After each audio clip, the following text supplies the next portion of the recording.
Hey everyone, thank you for tuning into this week's video on the Spark Your Speaking channel. Today we are going to talk about crucial things to know about your audience when public speaking. My name is Kathy Lee and I'm your public speaking coach. All right, let's get started.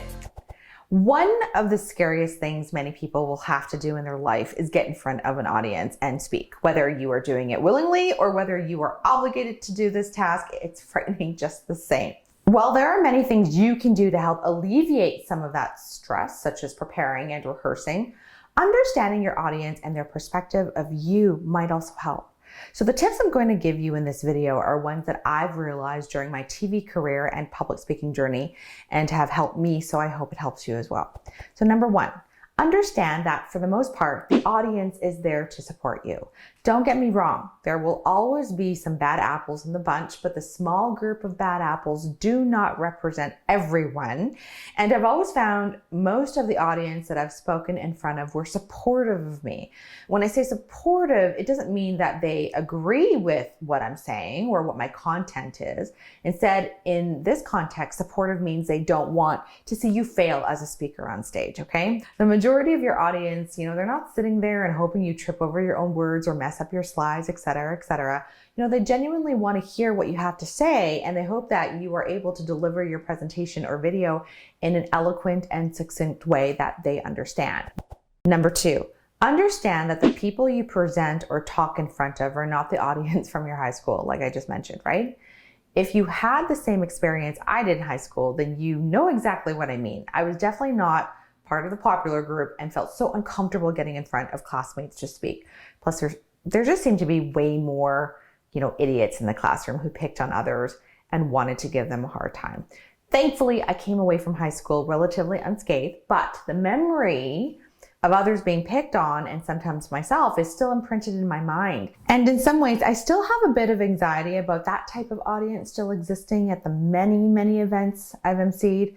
The reality, though, is that of the hundreds I've been a keynote at or hosted, I have not found that one or handful of high school bullies that I've always been intimidated by, like not one in the audience, right? Even events where, where I've hosted where people are having a good time and drinking, sometimes a little too much, everyone has at least been respectful.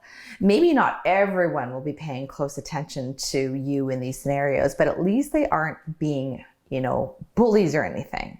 So remember that the audiences you will be in front of are not the same audiences in high school. Number three, your audience doesn't care about your mistakes. Okay, you are always going to be your own worst critic, and that's okay. But understand that the audience is not putting the same kind of pressure that you are putting on yourself. They're not looking for you to be perfect in every part of your talk.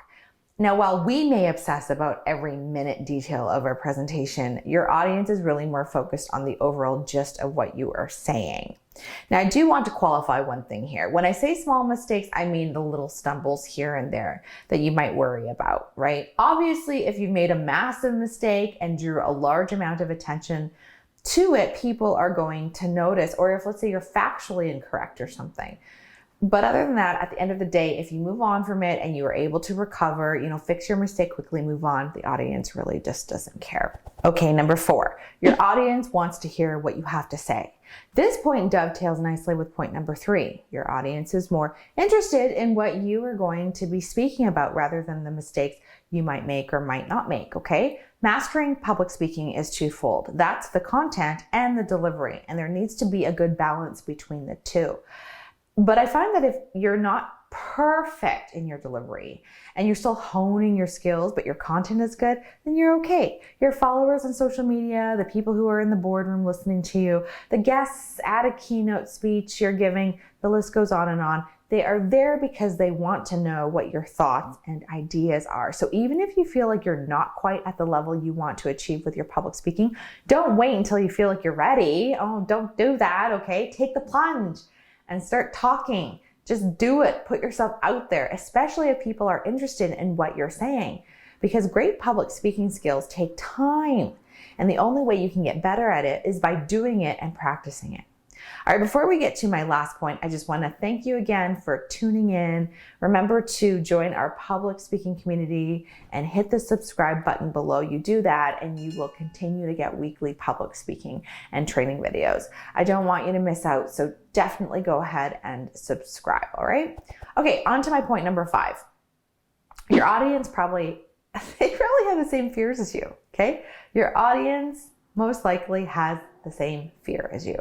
Right? The majority of people in your audience, whoever your audience is, are probably thankful that they are in their seat and not yours. And that's because a lot of people fear getting up and speaking in front of a group and being vulnerable and sharing their thoughts and ideas. Now, I know for me, it brought me comfort knowing that I'm usually not in front of a crowd that has mastered public speaking and are experts, right? For the most part, they are just regular people wanting to hear from you and also have, the same fears as you, which again is why they would be forgiving if you make a mistake, because they're probably thinking, I would have done the same thing, or I'm glad I'm not up there because I'd crumble. In fact, many are probably in awe and inspired by you because you took the plunge and are up there, right? They're looking at you going, hey, at least that person got out of their seat and they're doing, what they want to do, or they're spreading whatever message they're wanting to spread, right? So anyway, just remember all these things that I'm telling you about. Put yourself in the audience's shoes and take note of how that feels for you whenever you get up in front of others and you're starting to feel a little bit anxious. Well, that's all for today, everybody. I hope that these tips will help you realize that, again, for the most part, people who are tuned into you are supporting you, okay?